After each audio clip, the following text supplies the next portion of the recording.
I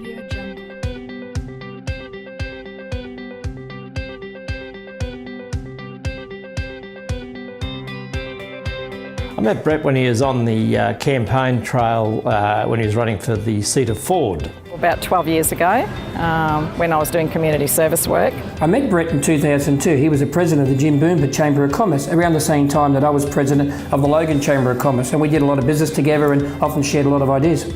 We had a bit of a community group going. He just takes on the issue and says, "I'll help you." More closely associated with him when he became a federal member. Over lunch and a red wine, I think.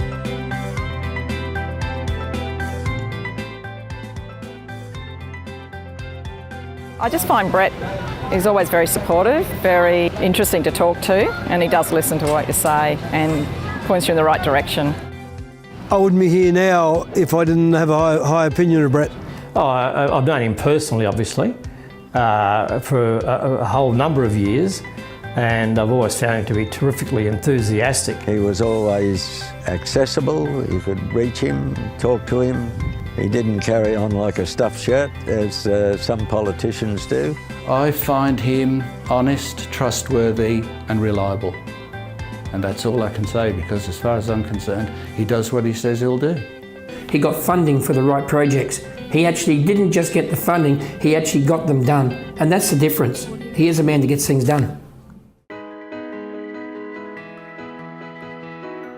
His experience obviously shows through in what he does, because in our particular case, we needed to meet state and federal and local government people because it was a big issue. But Brett had the wealth of knowledge to be able to pull all those groups together and get some sense into the situation. I have a high opinion. I've seen what he's done in politics and what he's done all around areas over the last few years.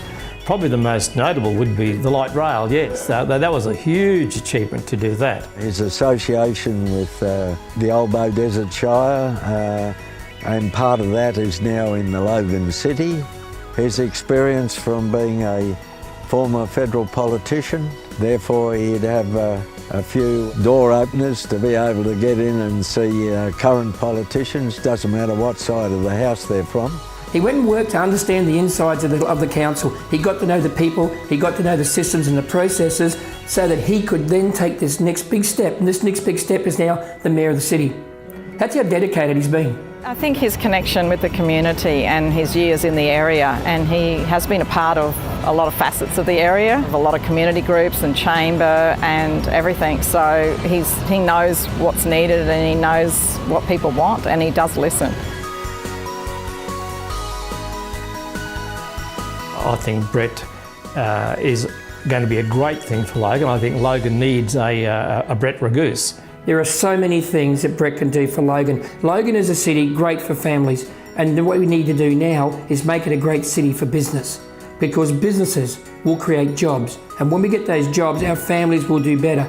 Brett knows the people from federal and state levels. He can bring them to this city and deliver projects, long-term projects. We are talking about major infrastructure that this city needs to allow it to grow, and I believe that Brett will do that for us.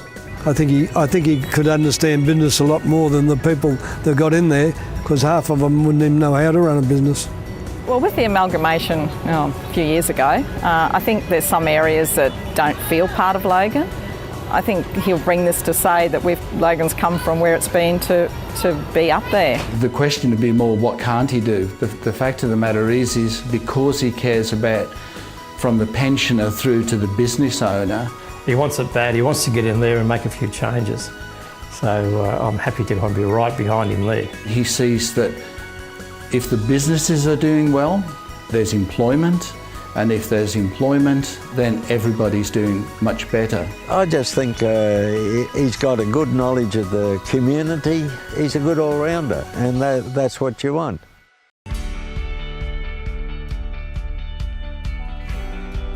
I've had a look at Brett's 5 key priorities for the campaign and couldn't agree more with each and every one of them. Brett does have pride. He has pride in himself, his work, and definitely in our community. I think anybody with any sort of common sense would want the environment to be the best it could be around them. And I'm sure that Brett and the council would be working very, very hard towards that. With good businesses and good infrastructure, we're going to have good lifestyle, our families will prosper, and it'll be a better place to live. He understands there must be development, but it has to be sensible, and the environment has to be protected, because otherwise we don't have lifestyle. I had to think about that when I heard him say connected and effective, but I understand what he's saying. Connected at all levels of business, all levels of government, that's absolutely connected. I think Brett does connect with the people he deals with, and he is effective in what he does. And I think Brett can get into those departments and get them working straight behind him, and also the councils, I think he bring the councillors on side and have a united team. I think his personality and I think his drive will get that going. He'll connect with everyone and he'll listen, and that's where he'll be effective. Doesn't matter what side of politics you're on, Brett was more or less straight down the middle. He delivers. There are projects all over this region, right down from Logan to the Gold Coast, that he's got his name over, so he's absolutely effective and he will make a difference. I couldn't think of a better bloke to be there.